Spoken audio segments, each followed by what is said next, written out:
அடர்த்தியான காட்டுல ஒரே ஒரு வயசான சிங்கம் இருந்துச்சு. அந்த சிங்கத்துக்கு ரொம்பவே உடம்பு முடியாம போனதுனால இன்னைக்கோ நாளைக்கோ அது இறந்து போற ஒரு நிலைமையில இருந்துச்சு. அதனாலேயே சிங்கத்துக்கு அப்புறம் இந்த காட்டை யாரு பாத்துக்க போறாங்க அப்படிங்கிற கேள்வி எல்லா விலங்குகள் நடுவுல இருந்துச்சு. அதனால ஒரு நாள் காட்டுல இருக்கிற எல்லா விலங்குகளும் ஒரு சபையை ஏற்பாடு பண்ணாங்க. அந்த சபைக்கு புலியோட கூட்டம், மானோட கூட்டம், யானையோட கூட்டம் வந்துச்சு. ஆனா நரி கூட்டம் மட்டும் அந்த சபைக்கு வரவே இல்லை. அதனால எல்லா விலங்குகளும் நரி கூட்டத்துக்காக ரொம்ப நேரமா காத்துக்கிட்டு இருந்தாங்க. கொஞ்ச நேரத்துக்கு அப்புறம் ஒரே ஒரு நரி மட்டும்தான் அந்த கூட்டத்துக்கு வந்துச்சு. அப்ப புலி நரிக்கிட்ட இப்படி கேட்டுச்சு, என்ன நரி, தனியா வந்திருக்க? மத்தவங்க எல்லாம் எங்க? அவங்க ஏன் வர போறாங்க புலி? ஏதாவது விலங்கு செத்து போச்சுன்னு சொன்னா ஓடி வருவாங்க. சரியான பெருந்தீனிங்க அவங்க.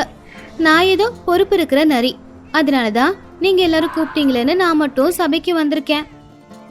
சரி, ஏற்கனவே ரொம்ப நேரம் ஆயிடுச்சு, நான் என்னுடைய உரைய ஆரம்பிக்கிறேன் அப்படின்னு சொல்லி புலி அங்க இருக்கிற பெரிய பாறை மேல ஏறி அதோட உரைய ஆரம்பிச்சுது.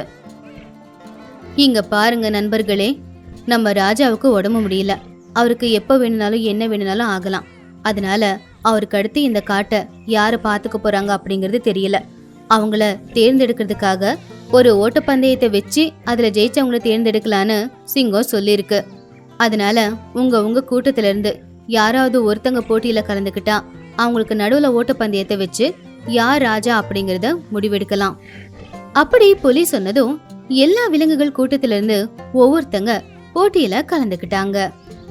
நரி கூட்டத்துல யாருமே அங்க வரலைங்கிறதுனால சபைக்கு வந்திருந்த அந்த ஒரே ஒரு நரிதான் அந்த போட்டியில கலந்துக்குச்சு. இந்த ஓட்டப்பந்தயம் சிங்கத்தோட குகையில இருந்து தூரத்துல இருக்கிற பெரிய மலை வரைக்கும் இருந்துச்சு. மான், யானை, புலி, நரி எல்லாருமே சிங்கத்தோட குகை கிட்ட போட்டிருந்த கோடு மேல நின்னாங்க. அப்போ அந்த வயசான சிங்கம் இப்படி சொல்லுச்சு, 1 2 3 கோ. அப்படி சொன்னதும் போட்டி ஆரம்பமாச்சு. அந்தந்த கூட்டத்தை சேர்ந்த விலங்குகள் அவங்க கூட்டத்துக்கு தான் சப்போர்ட் பண்ணாங்க. யானை பாதி தூரம் கூட போக முடியாம சோர்வடைஞ்சு நின்னுடுச்சு. அதனால யானை கூட்டம் ரொம்பவும் சோகமாயிடுச்சு. இப்போ போட்டியில நரி, புலி, மான் தான் ஓடிக்கிட்டு இருந்துச்சு. அந்த 3 விலங்குகளும் வேகமா ஓடிக்கிட்டு இருந்துச்சுங்க. அப்போ ரொம்ப தூரம் போன மான் திரும்பி பார்த்தப்போ கோவத்தோட வந்துகிட்டு இருந்த புலிய பாத்துச்சு. புலி மானை எப்பவுமே வேட்டையாடும் இல்லையா?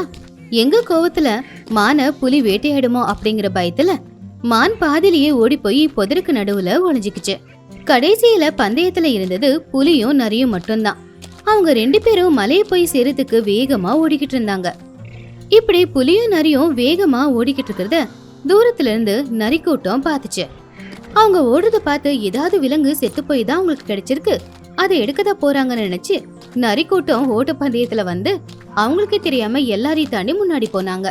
கடைசியில புலிதான் வேகமா மலையை போய் சேர்ந்து அந்த ஓட்டப்பந்தயத்துல ஜெயிச்சுது. இங்க ஓட்டப்பந்தயம் தான் நடக்குது அப்படின்னு தெரிஞ்சுக்கிட்டு அந்த நரி கூட்டம் அதுக்கப்புறமா ரொம்பவும் வருத்தப்பட்டாங்க.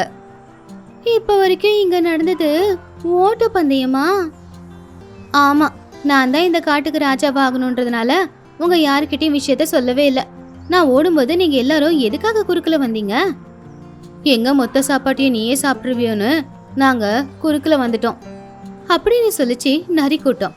அதை கேட்ட விலங்குகள் எல்லாருமே இந்த தந்திரமான நரி கூட்டம் எப்பவுமே மாறாதுன்னு நினைச்சுக்கிட்டு சிரிச்சுக்கிட்டே புது ராஜாவை எல்லாரும் வாழ்த்தினாங்க.